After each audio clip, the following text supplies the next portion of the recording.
All right, good afternoon. Intro to Art. We are going to pick up where yesterday's class left off in regards to drawing this two-point perspective object. And I promised you guys a video, and that is what I'm looking to deliver. So at any point in time while you guys are watching this, please do not hesitate to pause the video if you need to gain some extra time to draw your lines or erase something. You can always pick this up as it goes. It's not really a smart idea in my eyes to keep things running as you're trying to figure out where lines go. Now, the goal here was to draw an object, a recognizable object that you guys could sit there and look at and say to yourself, okay, well, I know what this is, so I know what needs to come next. And we set class up pretty good yesterday by starting in on the basic shape and the basic function of a toaster. We've got the little handle right here. We've got the basic shape of a handle, and the best part about this is everything makes sense. We've got the long side where the long side needs to be and the short side where the short side needs to be. So we're going to start in on working on the top area where you would expect to see like some slits or some open areas for the pieces of toast or bagels to go inside. Now, I'm going to do this, or I'm going to start this by actually representing the first area of the slit with a little point. And I want to explain why I'm using a point instead of any type of line. Since we're drawing on the top of the toaster right here, and what we're trying to draw actually goes inside this shape, it's kind of hard to represent it with a straight line. So I'm just going to make a mark, and in this essence, the mark that I made was a little dot, and this dot is going to give me a starting place to make the left and right sides of the slit that would be open. And following 2 point perspective rules, I'll have a mark that goes off to the right side, and I'll have a mark or a line that goes off to the left side like this.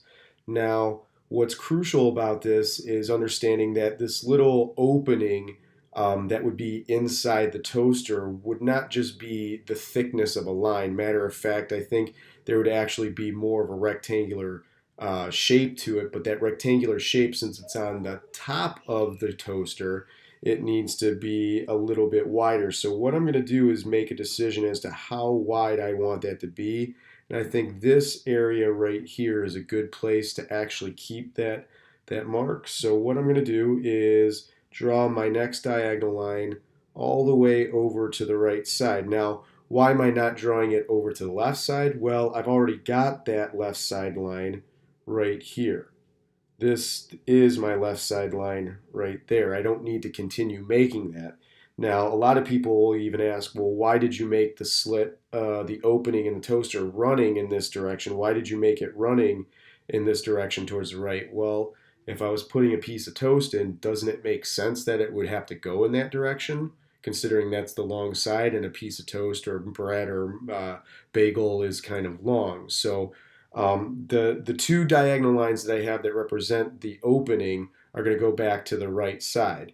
Now, the only thing that I have to do here is pay attention to how far I want this opening to go, and it's obviously not going to open up off of the toaster, so I'm really looking at some location over here that needs to kind of have a line or have an area that closes this gap, and this gap or this line is going to be made up of another diagonal line. Let me zoom out, of another diagonal line that shoots over to the left-hand point. Now, if you guys are keeping track and you want to see what this looks like, I can just come in here real quick and fill that in. And then the best part about this is coming in and erasing. I need a little bit bigger of eraser and getting rid of all of those construction lines. And now I have an opening where that piece of toast would go in. Okay? Again, you can follow the lines. It kind of got a little bit erased here, but you can follow the lines diagonally. They run in the same direction as the left side of my toaster and the left back side of my toaster. So they're always going to run in the same direction. And what's nice about that is I can use the exact same process to make a second opening in my toaster if I needed to behind this one. Most toasters have two locations where you can put two pieces of bread, so that's what we're going to go for next. How did I start off the first one? Well, I made a little dot, and then I had diagonal lines that went off to the right side and off to the left side.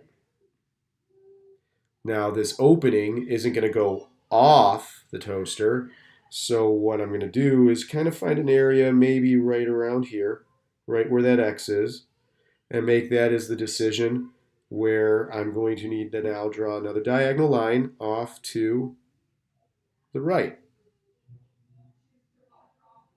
Following what I've been doing to keep the same lines all the way across, I've got my diagonal line right there. That goes off to the left-hand side.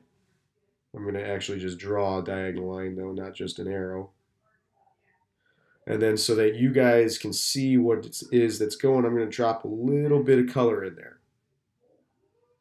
Now I can come in and erase some of these. And I've got two openings.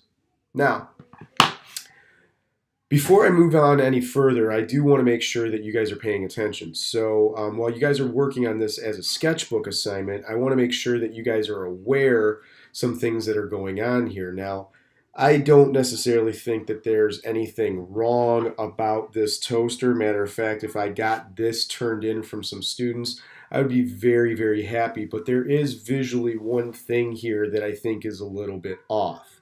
We talked about this in regards to the examples that I showed you with the doors in the hallway, and this is something that I hopefully was saying to you guys and you were listening to. You notice one of the slits in the top of the toaster slightly bigger or looks slightly bigger than the other. What I'm talking about is this back slit size or back opening as compared to this front side.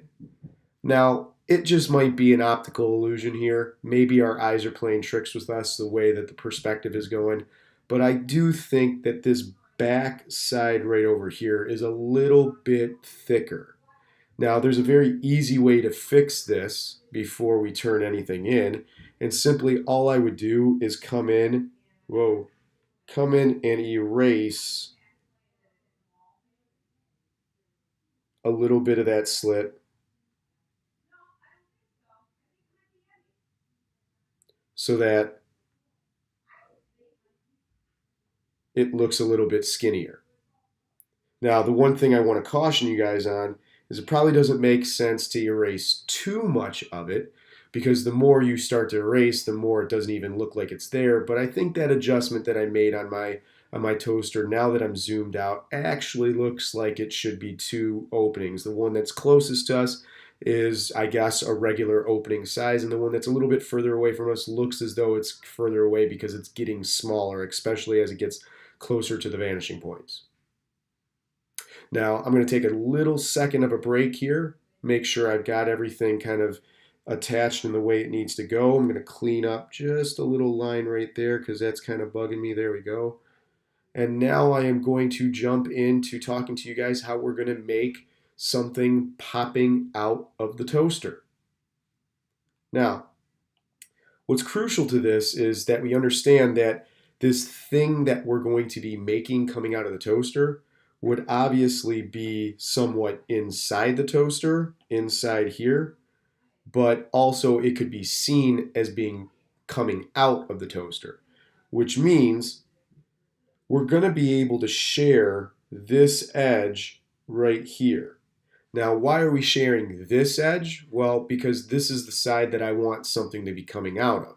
If I wanted to be having something coming out of the back edge, then I could use this corner, but I wouldn't necessarily be sharing a line, or maybe I would, because that line where the little lever goes almost matches up perfectly like that. It almost seems like that was exactly what I planned on doing.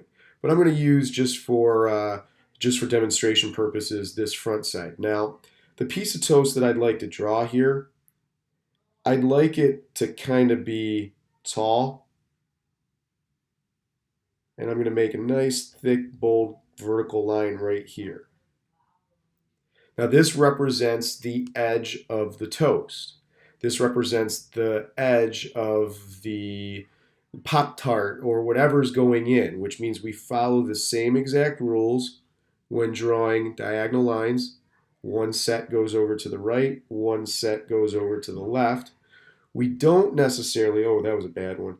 We don't necessarily have to worry too much about the bottom. And the reason why we don't have to worry about the bottom is, well, this object is inside the toaster. Even though we know it has a bottom, we can't see it because it's inside. So all we have to focus on here is the top.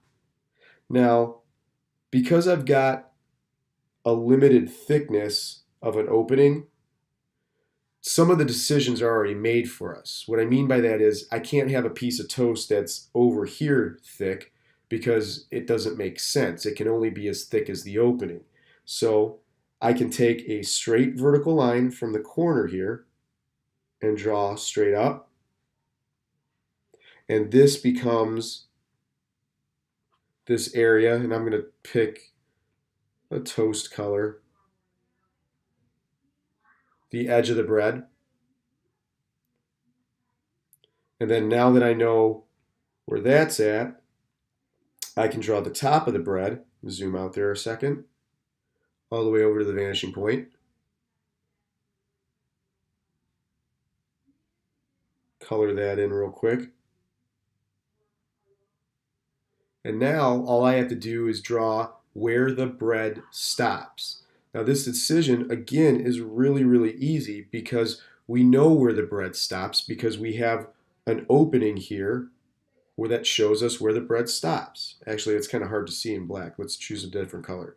We have an opening, an opening here where we know it stops.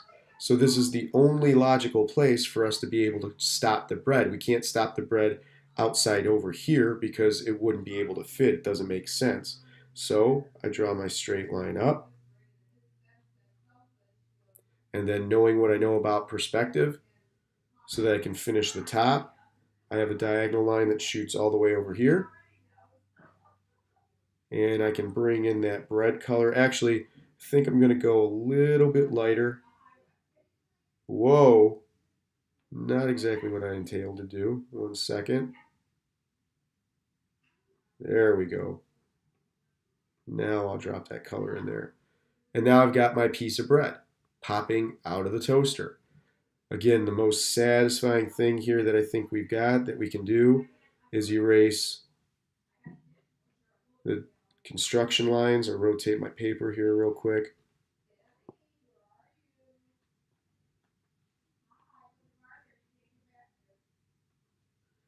And we're almost in the home stretch here. Okay?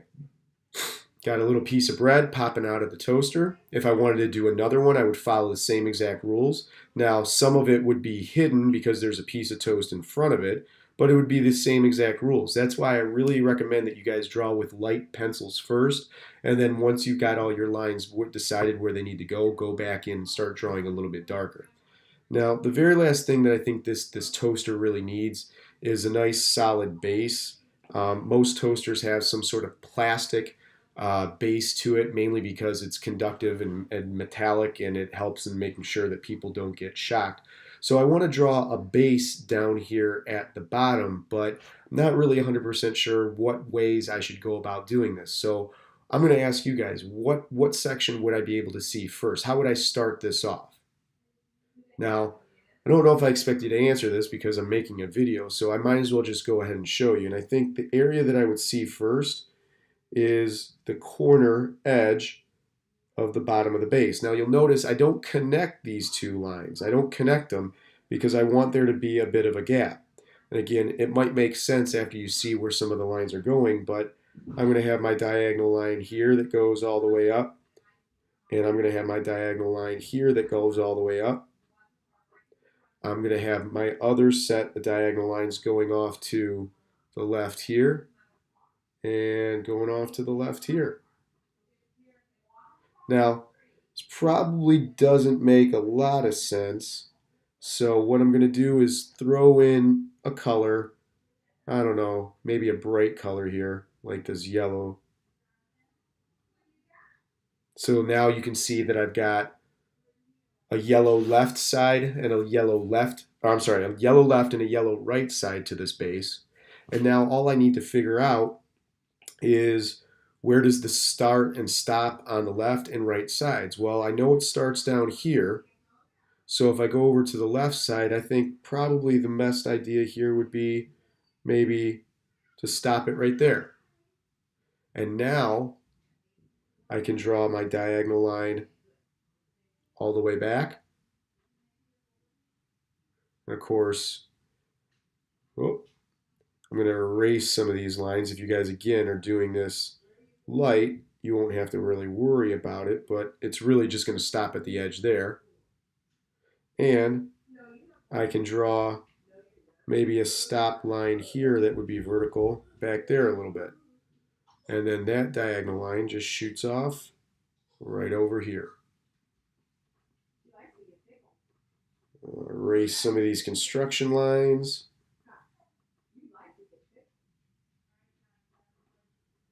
Erase, erase, erase, erase. I've got to be careful about that bread because I think I might accidentally erase the bread. Oh, and I accidentally erased this corner too. Whoop. There we go. Now it's in there.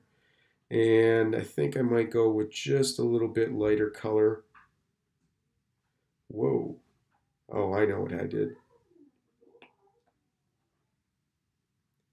So let's go in here and trace this. Now this isn't necessarily a step that you guys have to do, but because I'm trying to draw this on my iPad and drop color in as quick as possible, it was one of those things that I had to do. Now I'm going to get rid of this little black line here, erase that out, and get rid of the little black line right here, erase that out. And I'm pretty much done. Got my toaster. It's got a nice little base to it. Got a piece of bread popping out. If I needed to draw like a cord or something like that, odds are it would probably come out the back side. And I would just probably do like a little simple S curve like this.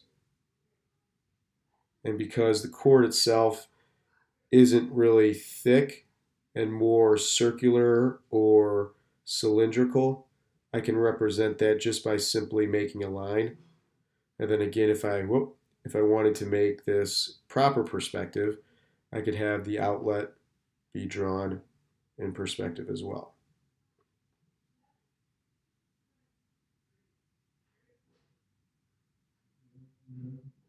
Well, now you guys don't need to worry about doing the outlet or anything like that, but what I think is fair for you guys to do here is to complete this sketchbook challenge by drawing the 2 openings where a piece of bread or a piece of toast or a bagel or a Pop-Tart would go. And I think that you should also at least draw 1 piece of bread or a Pop-Tart. Or my son said, do an Eggo. Be a circular shape, but you guys get the idea. At least do 1 of those. And then obviously to wrap this all up, create a base for the toaster to sit on. Okay? These are going to be the 3 things that I look for in your sketchbook challenge. Don't forget the hashtag is still the same, MHS Sketchbook Challenge. And you guys have 24 hours to get this done and turn it in. Guys, I wish you good luck, and I hope that you find this video a little bit informative because it was really fun making it for you guys. All right? See ya. Bye.